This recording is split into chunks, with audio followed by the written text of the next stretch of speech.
Well, good morning, everybody. How's it going today?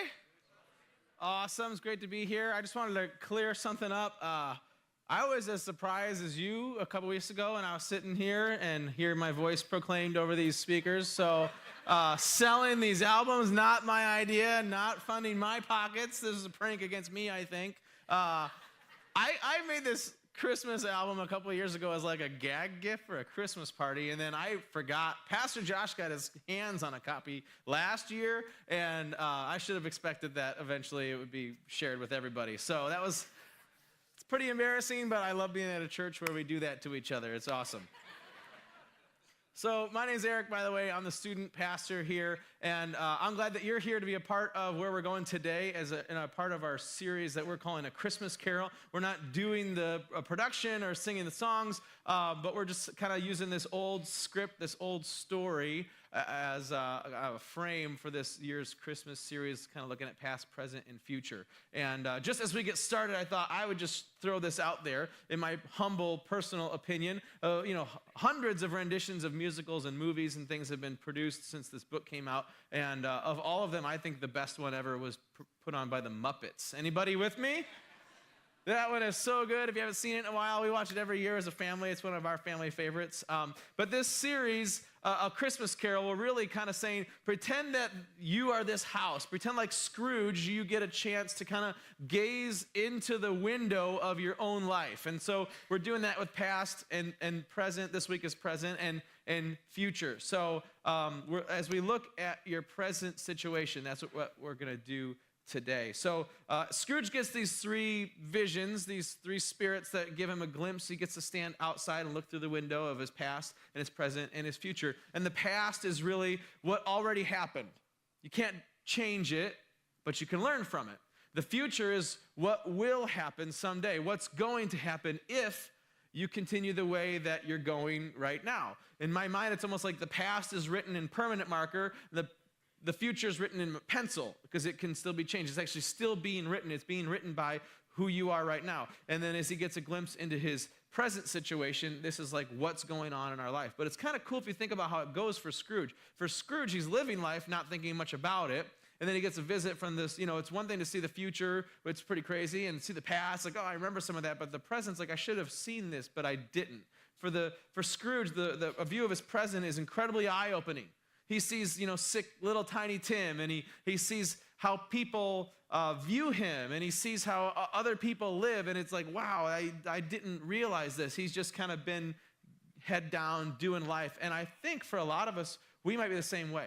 And the challenge for us today is to kind of step back and be able to kind of view the landscape of your present current circumstances, your Christmas present, the present version of you. And for us, maybe it would be eye-opening if we could actually step back and just survey that. Because, well, like Scrooge, we just get busy. We just kind of like head down, living life, kind of consumed with the daily grind. And so as we start, I just want to ask you, what do you see as you step back and look at your current circumstances, your present this Christmas? If you had to like step outside of your life and gaze through the window, what do you see?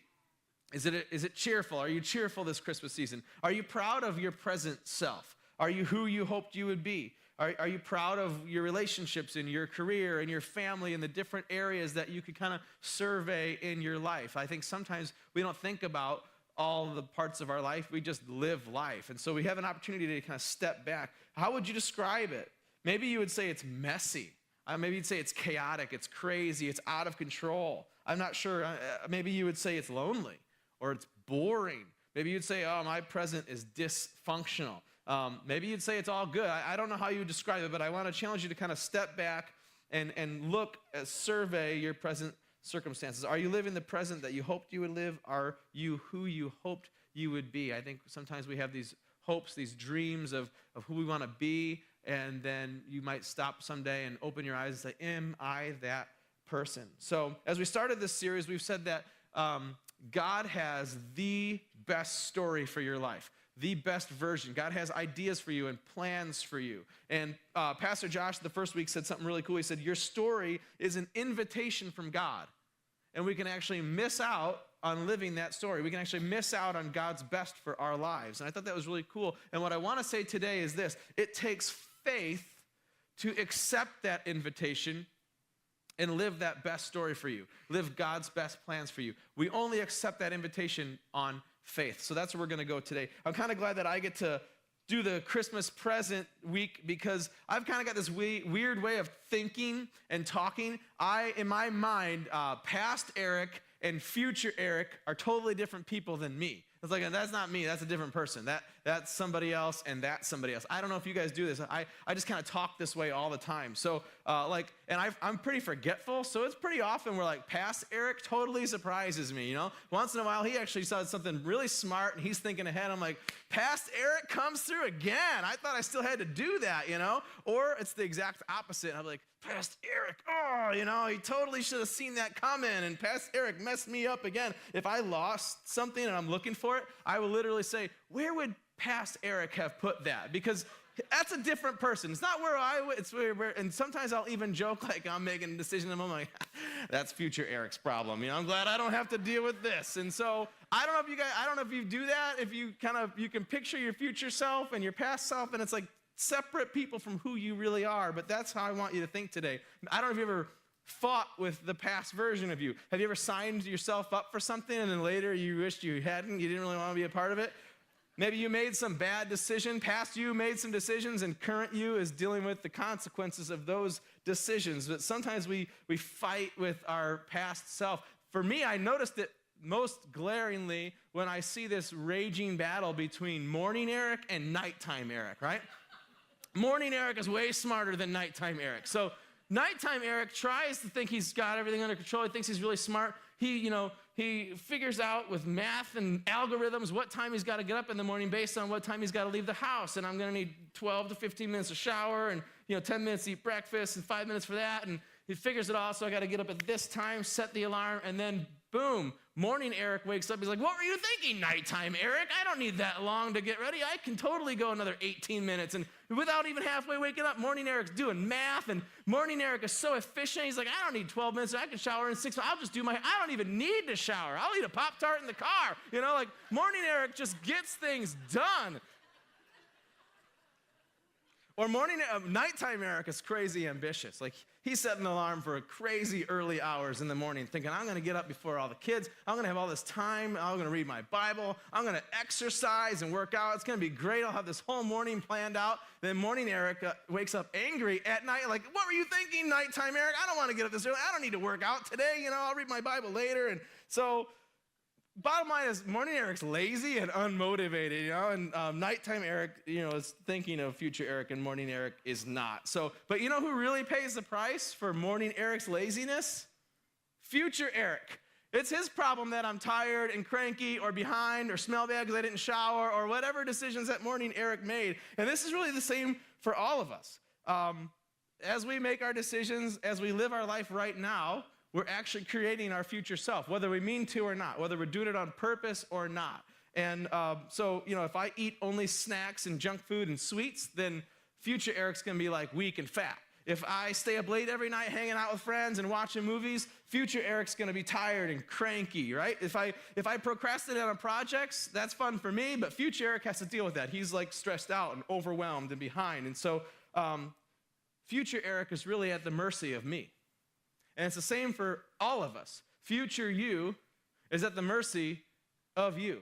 And the decisions that you make and the relationships that you lead, the faith that you operate out of in God or not, your life and every area of your life is creating future you, whether you want to or not. Future you is at the mercy of you. But here's the way I want to think about it today. Your life, as it is now, is perfectly set up to produce your current results. So as I said, kind of step out and gaze through the window and survey the landscape of your life and the different areas of your life and your present. It's the result of what past you has done. But as you live, the relationships you're involved in, the career you're leading, everything that you've done, everything that you're doing, your life is perfectly set up to produce the results that you have. So if you're like, man, I'm really happy about my marriage, or I'm not happy about my marriage, or I'm really loving parenting my kids, or I don't know how to parent my kids, or I'm hating my job, or I love all the different areas of your life.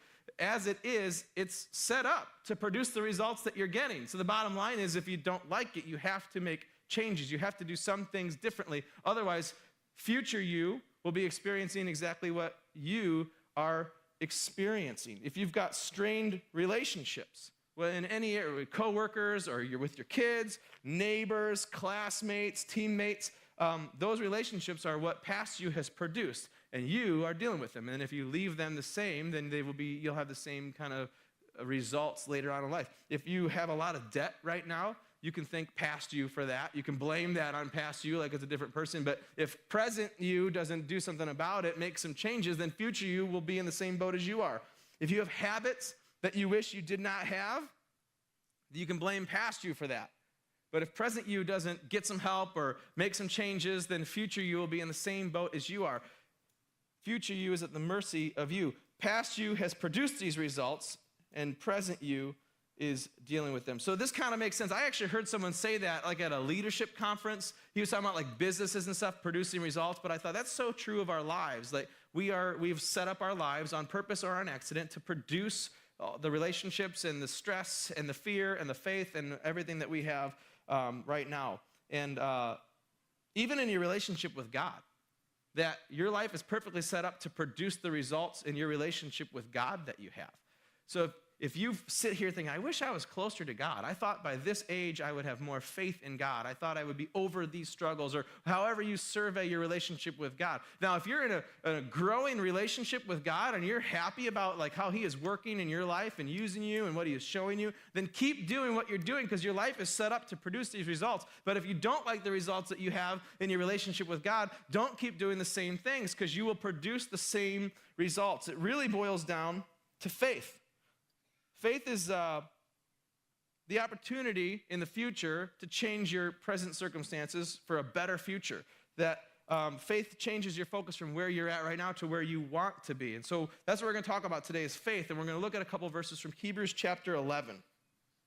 Hebrews chapter 11 is kind of a famous chapter. You may have heard of it or read it. It's actually called the Hall of Faith. And it's a list of all these, ancient Bible characters, these men and women whose stories you can read about other places in the Bible, and it just lists them and says some of the things they did, but over and over it says, by faith he did this, by faith she did this, by faith God used them to do this, and it's just very clear that, here's people with great faith who God used in amazing ways. And right at the beginning of that chapter, I want to just look at the first couple verses. He kind of gives us this definition of faith, and it's kind of challenging. It's really cool. This whole chapter, it's really encouraging. It's like, I want to have great faith, but it's also really challenging because it takes right now me to exercise that faith so that I can have great faith. It takes great faith in who God is in me and not just, focusing on what I can accomplish, for God to do those things in me. So this chapter is equally challenging and encouraging, but I think that's good. Right at the beginning, here's what the author says.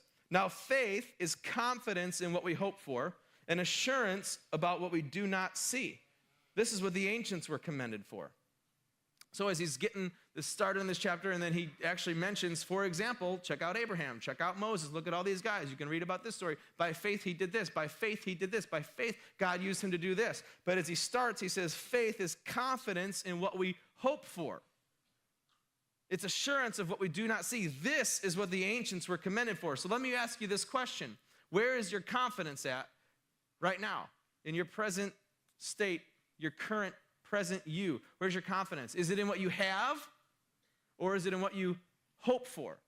Because I think so often we get kind of distracted and bogged down with what we have. We place our confidence in what we have, what I own, how much money I can make, what I can fix, what I'm comfortable with, the people that I know. I just accidentally kind of drift back to putting my confidence in what I have. And the author of Hebrews says, no, if you want to do great things for God, if you want to see God really exalted in your life, then you can't be confident in what you have. Faith is confidence in what you hope for, because God can do more in your life and more through your life than you can. So don't focus and put your confidence in what you have. Have your confidence in what you hope for. God is telling us here that faith doesn't focus on what we have. Faith focuses on God, who he is, the promises he's made, what he can do in your life. And I want to challenge all of us as we look at our present circumstances in every area of our life to act in great faith. not in who we are right now, but in who God can make us be. Not in what we have right now, but what God can do through us. Where's your confidence? In what you have or what you hope for? I got a fun little video I want to show you. This is a study that researchers and professors at colleges have done. It's called the marshmallow test. You may have heard of this, or there's a lot of different videos. You can go home and Google it. But it's a pretty good example, I think, of where your confidence is. Is it in what you have, or is it in what you hope for? So go ahead and roll this video. Deal. Marshmallow for you. You can either wait, and I'll give you another one if you wait, or you can eat it now. When I come back, I'll give you another one, so then you'll have two. But stay in here and stay in the chair till I come back, okay? All right.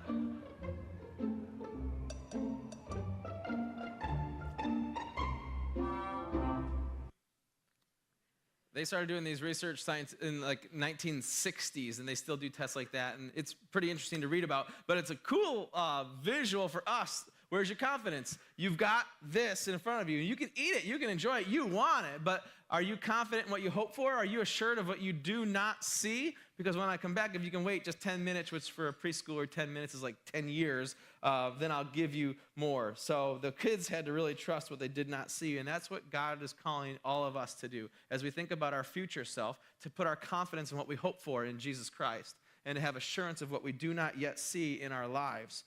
This is what the ancients were commended for. Couple things here is faith, we see, is always a future thing. Faith is always a future thing. It's confident in what we hope for. Faith only exists in the future. Hope only exists in the future. I can't hope about anything that already happened. It's over with. There's no such thing as having faith in what's over. I can't hope that the Cubs win the World Series in 2017. They didn't do it, and it's not going to happen. As much as I hope they did, then it's not going. I can hope that they win it next year. You can live you can go into the future on faith, but the past just helps you learn about who you were, and faith is always focused on the future. So if you have faith in God in any area of your life that you try to act in faith, it's by considering the future version of you. Second thing is faith is always an active thing. I think this is really interesting. Faith is more than just words. Faith is not just, certain prayers, certain things that you say, certain songs that you sing. Those things are good, but faith is always an active thing. If you read the rest of this chapter, this hall of faith, it talks about all these people who did great things for God. And it doesn't say they were commended for what they said they believed. They were commended for what they did. When you truly have faith in God, it comes out in how you live, the decisions that you make, the way that you act, the way that you speak, the way that you treat people. Faith is always an active thing. The other thing that's really cool about, if you read this chapter, the part that I love, is all of these people who did amazing things for God, who had this amazing faith and are celebrated in really cool ways, they were really regular people. They were very imperfect people. You could almost write a side-by-side chapter that says, and that guy committed adultery, and he was a murderer, and he was a liar, but God used them when they had great faith to do these amazing things. And I get encouraged by that because it's the same for us. I'm totally imperfect. You're totally imperfect. You might look at your past and be kind of embarrassed or have some regret, but as you look at your future, if you exercise now in great faith, God can do amazing things in your life. God can change your heart. God can change your family. God can use you to do really awesome things. Faith is an active thing. So as you think of your future self, are you relying on God or are you relying on yourself and what you have? A couple verses later, I want to show you Hebrews 11, verse 6. He says this, "And without faith, it is impossible to please God, because anyone who comes to him must believe that he exists and that he rewards those who earnestly seek him." Now, I like this verse, but I kind of hate this verse. This verse is really challenging. This is one of those verses I kind of wish wasn't in the Bible. Without faith, It is impossible to please God. You cannot please God unless you're operating in faith, unless you're acting out of faith in who God is and what he promises for you. That bothers me because I want to be like, I tried really hard, God. Or remember that time I was all into worship and I really meant it, but like faith is an active thing. And without acting on faith, you will not please God. Not your good intentions, not your great prayers. It's what you do with your life that matters to God. Without faith, it's impossible to please God. So what I see from this is faith is always a necessary thing in every area of your life. Not just like on Sundays or in your family. I mean, in your work life, in your family, in every area of your life, faith is necessary if you want to lead a life that pleases God. And I believe that future you wants that. I believe that we all have this vision of future us that has great faith in God, that is living a life that pleases God. But you only get that person if the right now version of you exercises great faith in every area of your life. The last thing I want to show you from this verse is faith is always a rewarded thing. It's really cool. He says, anyone who comes to him must believe that he exists and that he rewards those who earnestly seek him. Faith is always a rewarded thing. To me, I take this verse as a promise. And there's other verses that say the same thing. Actually, right, a few verses before this, at the very end of chapter 10, the author says this: do not throw away your confidence. It will be richly rewarded. That's a promise from God. Every time you act in faith in any area of your life, I believe that God notices it, and I believe that God rewards it. Maybe people in your life don't notice it. Maybe you don't feel so blessed in the ways that you hoped you'd be blessed, but you can have confidence that God notices it and he rewards it. Faith is necessary, and faith is always rewarded. So consider future you and act in faith in any area of your life. The question I want you to ask yourself is this: what future do you want to live?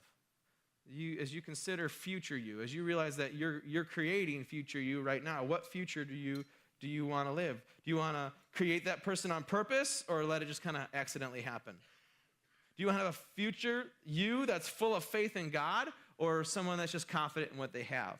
Do you want to become a person who pleases God, become a person who's blessed by God? Then it boils down to acting in faith in every area of your life right now, and you will become that person. Here's what we know this is true, but we don't think about it. You feel the joy and the pain of past you.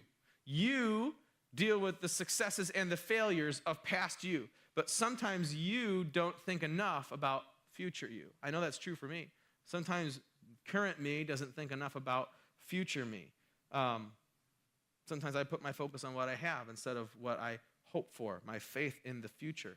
Sometimes you get selfish or lazy, and future you is going to be who pays for it. And that applies, I think, in almost any area of your life. You can get selfish and lazy, and future you will pay for it financially.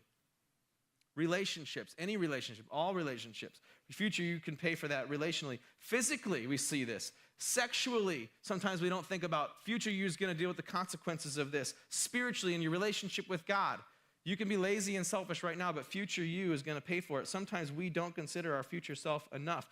Here's what I wrote down. Future you is at the mercy of you. Future you is decided by present you, whether you want it to be or not, whether you mean it to or not, for better or worse. That's what's happening. And here's what I think. If this was possible, future you, he or she would come to you right now and beg you to act in faith in any area of your life. Maybe in a specific area of your life that you're kind of struggling to have faith, that you're putting your confidence in what you have and what you see and what's in front of you. Future you would say, I want you so bad to just believe who God is, believe what he's calling you to, do what's right, exercise faith in this area of your life. Because I think the version that we hope for is this person that says, yeah, that was tough, but I followed God and it paid off. That was scary, but I just moved forward in faith. That's the future that you want to live, but sometimes in the moment we're just kind of grinding through life and we're not considering our future self. I really believe if future us could come back and talk to us, they would say, please exercise great faith in God, because that's going to make the person that you want to become. Here's the reason why. When you act in faith, future you is blessed. So I like to pretend that past me and future me are like different people, but I have to realize that it comes down to me to make a difference. When I act in faith, future Eric is blessed. When you act in faith, future you is blessed. So think about this. What is God doing in your life right now that will matter tomorrow? What is God doing in your life in the present that will matter in the future? What is he teaching you? How is he growing you or stretching you? Is he using you at all? Can you see anything that God's doing in your life that you say, oh, God is up to something here? I kind of have this phrase that I started saying several years ago. I feel like I asked God, what's up your sleeve? You know, like, not that he's this trickster, but like, he's got ideas. He knows the future. He has the best ideas for you. And he lets us go through certain things, I believe, for certain reasons. I kind of think like, God's got something up his sleeve here. Do you see that in your life? Do you see him using you or growing you or stretching you or teaching you something that's going to matter tomorrow? Or think about it this way. What are you doing by faith right now that'll matter tomorrow? What are you doing by faith in Jesus, for Jesus today that will matter tomorrow? And that could be in any area of your life. What are you doing by faith with your finances, with your relationship? That's going to matter tomorrow. Because if we don't act like that, future you is going to miss out. There's a really cool verse in Galatians chapter 5. It says this: the only thing that counts is faith expressing itself through love. The Apostle Paul says the only thing that counts is faith expressing itself through love. God is not just watching your words. He's watching your heart and your attitudes and your actions. And when we act in faith, future us is blessed. Even in our spiritual life, as we act in faith, we grow our faith. We grow closer to God. It's like a spiritual muscle that as you work out a muscle, even if you have tiny, puny little muscles like me, if you work them out a little bit, they get tired and stretched, and then they're a little bit bigger. And the next time you can work them out a little harder, and then they get tired and stretched and a little bit bigger. And we get this with like physical muscles, but it's the same thing with spiritual muscles. It's the same thing with your faith. So if you only have this much faith, you want to be someone with great faith. It starts by exercising however much faith you have right now, and your faith will grow. When future you acts in faith, or when you act in faith, future you is blessed. This is who we want to be. I think we all have this future in mind of ourselves with great faith, who followed God when it was scary, followed God even though it was hard, responded in faith even though other people doubted, and that's the future that we want to live. But it happens when we exercise our faith right now. When you act in faith, future you is blessed. This is cool. Whenever you act in faith, others are blessed. You know, your choices have the power to change the lives of those around you, especially those closest to you, your family members, your immediate family, maybe your coworkers or neighbors, the people that you're close to, people in a small group. I believe that you have the power to influence and change the future of other people's lives. You can be a blessing to others. And when you act in faith, I think that God works through you and he will bless others. It's pretty cool. I think God has plans to use you to change the people in your life, whether that's your family or your coworkers. I believe that God called his church to reach the world and to change the world. I believe that God called this church to reach this county. He's got awesome plans, but it happens when we act in faith right now, then others are blessed. So we actually have a really cool opportunity that Pastor Josh wanted to bring to you guys as a church that we can bless some others. So he shot a video, and I want to show you that video. Hey, Lakeland. I want to tell you about a really cool opportunity that I think is in front of us right now. And it's about a church that's just down the road from us, not too far in Burlington. It's a church by the name of LifeBridge. It was launched by John Adams and John Thorngate out of Mount Zion Church just 2.5 years ago. They've been meeting in the Burlington Movie Theater for the last 2.5 years, and they've been in the process now of getting their own building, and they're really about ready to move on in. Johnny Thorngate and I have done a handful of retreats together over the years. I love these guys. I love what God is doing in them and how he's using them to reach the community right there in Burlington. They're growing, and they are really close to getting into their facility. And what I want to do is I want to bring to us an opportunity to really bless a church in a huge way this Christmas season. They are, right now, as they look at all their construction projects and where they're at, for them to finish and to get in by Christmas Eve, it just doesn't look like it's going to happen. And I had been praying about how we could bless these guys.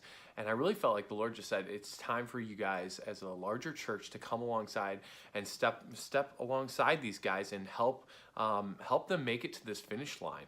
You know, Lakeland has been there before. We've been on this journey of construction. We're about ready to head into this again, but we are not in the hanging drywall and painting phase at all in terms of our next building, but this church is. And right now, it looks like they're not going to make it in by Christmas if they don't get some extra help. And so this is what I'd love us to do, is as Lakeland, right now, present state, could we help come alongside a church and make probably one of the sweetest Christmas gifts for them, help them make it across the finish line and get them into their facility for their Christmas Eve services? And so I want to take you on a little journey with me on over to their facility. All right, so let me take you on the nickel tour. If you come into the building, you're going to enter in through the door that's right behind me, right there. And then you're going to come into their foyer space, which is really cool, just kind of a nice open landscape here. Then you've got your foyer space, welcome area off to the side, a lot of really cool brick that's open. Then they've got some children's spaces off here kind of behind me and on either side of the hall as you kind of come down the main hallway. And this leads you really to their auditorium. You can see a lot of open studs. It's all wood construction, so really simple as far as hanging drywall. Most all their electric is done at this point, as well as all their HVAC and all that. So at this point, they are really nearing the end. We're talking about putting on drywall and then paint, laying down some floor tiles. And then as you enter in down here, this is into the auditorium, and their auditorium space is almost, it's near complete here as far as their drywall's all up. They got a few windows that are going in over here. We've got the ceiling, amazing ceiling work that they've done here. And this is where it's all going to happen. And so we would love to see them be able to make it into this space on Christmas Eve. They don't have a plan number 2 or a backup plan right now. They've reached out to a lot of different options, trying to figure out a way that they can make it for Christmas Eve. And right now, this is their best option, is if we could help them make the final push to get into their facility. And so we would love to see that happen. I would invite you to join me in helping make an amazing Christmas gift for LifeBridge and seeing this church come to life here in their forever home by Christmas Eve. So let me give you the quick rundown of what it will need for that to happen. Here's the big request. I know it's Christmas time. I know everyone's busy, but I'm telling you, if we as Lakeland could come and pour in a ton of hours for them, they just need a lot of help just doing things like hanging drywall, getting the final paint put up. It's just a lot of grunt work. And then tradesmen, if you can offer a few hours of your trade, whether it's laying tile or laying carpet squares or finishing carpentry, as far as your all the finishing work the week before Christmas, this would be huge for them. So we'll have a sign-up sheet out in the foyer, and I would really challenge you, could you give one evening of your life, or even just one person from your family, to go on out there and say, I can hang drywall or I can paint, and they will have a foreman there who will help direct you and keep things moving. They've got a few main days that they're going to do kind of some mass work, and this is where they're looking at us to come on in. The other thing I want to let you know is that Lakeland, we're looking at how can we bless them and even help them from a cost deferred perspective. So like, for example, we've got 250 chairs right now sitting in storage that came out of the Belfry that we're not going to use for about 9 to 10 months. And so we've said, guys, it seems silly for us to store these things and have them sitting in a storage unit. How about would you guys be interested in us lending them to you for the next 9 to 10 months? It's at least a cost deferred that you don't have to purchase anything for another nearly a year. And so it's been a huge blessing for them to say, yes, we would definitely take those for a year to just help us buy some time here and to also save more money. And so we're going to be lending them all of our chairs. We've got furniture left over from the Belfry. We've got tons of equipment, and we're just really kind of opening our hands and saying, we would love to offer all these things to you. Some things we'll probably just give to them in the end, and other pieces they're going to end up saying, oh, okay, we're going to get our own. But we want to bless this church, and we want to make the sweetest Christmas gift for them, which is them in their facility by Christmas Eve. So would you help me in helping LifeBridge get into their facility by Christmas Eve? I think this could be one of the sweetest Christmas gifts that we could provide to anyone this season. So let's make it happen. I'm really excited. So I'll see you out there at LifeBridge hanging some drywall and getting them in. So that's a new thing and kind of a cool opportunity. If you want to be a part of that, you can sign up right at the coffee station at the top in the lobby, and or if you would need to ask somebody some questions about that, you can do that. Also, on your way out, you can sign up if you want to serve at any of our Christmas services or maybe a couple Christmas services. That'd be a cool way to just help us. And again, when you act in faith, others are blessed. So I just want to wrap it up. As we think about Scrooge, he gets these three visions: his past, his present, and his future. And as he does, he gets this eye-opening look at his present and how it affects his future. It changes him, and he changes what he thinks is valuable. He changes his whole life, and he writes a new future. I think for some of us, there might be specific areas of our life where we need to make some changes and write a new future. For some of us, I don't want to pretend we should all feel really guilty, for some of us, we need to just keep going with what God has called us to do, but continue to act in faith. Is there any area in your life where you need to act in faith? When you act in faith, future you is blessed.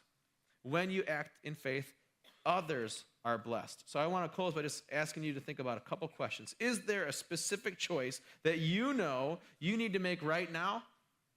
Maybe in some little area of your life, maybe in a big area. Is there anything that you're just kind of dealing with, thinking about, and there's a way that you can respond in faith or not? There's a way that you can put your confidence in who God is and what you hope for or not. I want to just challenge you, consider your future self and act in faith right now. Maybe there's a choice that is just really hard. Maybe there's a change that you need to make in your life, and it's just really hard for you to want to do or hard to actually do. I want you to consider future you and do whatever it takes to make that faithful decision right now. Get some help, pray about it, whatever you've got to do, because I believe when you act in faith, future you is blessed. I think maybe for you, I think for a lot of us, it's just continuing to live by faith in some area when you don't feel so blessed. Like we say, future you is blessed, and God will reward that. And you're like, I've been trying to live by faith. I've been given this thing to God, and I don't feel amazingly blessed like you're telling me I am. I think sometimes it takes the most faith to just keep going where God has already called you. And so as we pray, I just want to pray that God would just speak to our hearts and strengthen our faith. Maybe for you, it's just to know that I am where God wants me. I will walk by faith, even though I don't feel it every second of every day, knowing that future me is blessed, others are blessed, and God rewards what I'm doing. So as we close, that's how I want to pray. Heavenly Father, I just thank you for what you're doing in our hearts. Holy Spirit, we just want to ask you to work on our hearts right now. If there's an area in our lives that needs to be convicted, that is a gift by you. Spirit, we welcome that. We ask you to convict our hearts. If there's an area where we just need to be challenged, to really rethink and step out in faith, I pray that you will put that challenge in our heart. For many of us, we just need to be encouraged. We just need strength to continue, God. I pray that you would just speak softly to our hearts and encourage us to continue to act in faith, because we believe in what we hope for. We believe in who you are. We have assurance in what we don't yet see. So God, help us to consider future us and to make decisions based on faith right now in every area of our life. I pray for anyone in here, maybe for the first time, they need to make that decision to, in faith, trust you as Savior. I pray that you would work on their heart, bring them to make that decision, change their future. In Jesus' name I pray, amen. If you want to sign up to serve, you can do that in the lobby. Otherwise, have a great day. We'll see you guys next week.